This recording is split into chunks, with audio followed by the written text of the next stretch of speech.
অভাগা যেদিকে যায় সাগর শুকিয়ে যায়। বাংলাদেশ ক্রিকেটের পোস্টার বয় সাকিব আল হাসানের ক্ষেত্রেও তেমন ঘটনা। খারাপ সময় যেন কিছুতেই পিছু ছাড়ছে না, যেতে হচ্ছে একের পর এক সমস্যার মধ্য দিয়ে। এবার সংবাদের শিরোনামে বোলিং অ্যাকশনের ত্রুটির কারণে। কাউন্টি ক্রিকেট খেলতে গিয়ে ধরা পড়া ত্রুটিপূর্ণ বোলিং অ্যাকশন। এ কারণে ইংল্যান্ড এবং ওয়েলস ক্রিকেটের বোর্ডের প্রতিযোগিতা তো বটেই, দেশের ঘরোয়া ক্রিকেট বাদে সব জায়গায় নিষিদ্ধ হয়ে গেল সাকিব আল হাসানের বোলিং।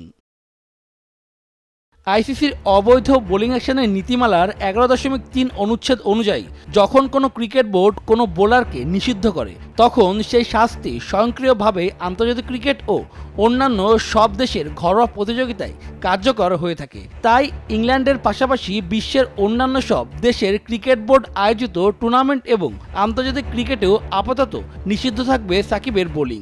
তবে বাংলাদেশের ঘরোয়া ক্রিকেটে বোলিং করতে বাধা নেই তার, যদিও দেশে ফিরতে পারছেন না সাকিব অনেক দিন হলো।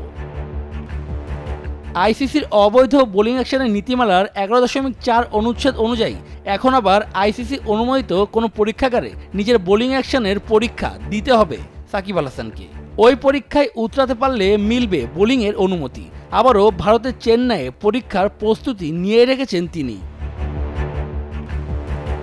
গত সেপ্টেম্বরে সারের হয়ে কাউন্টি ডিভিশন ওয়ানের একটি ম্যাচ খেলতে গিয়েছিলেন সাকিব। সামারসেটের বিপক্ষে ম্যাচটিতে 2 ইনিংস মিলিয়ে নেন 9 উইকেট। বর্তমানে গল মার্ভেলসের হয়ে লঙ্কা টি10 লিগে খেলছেন সাকিব। ইসিবির শাস্তি পাওয়ার পর শনিবার ও রোববার 2 ম্যাচে বোলিং করতে পারেননি তিনি। শুভদেব নাথ, নিউজ 24।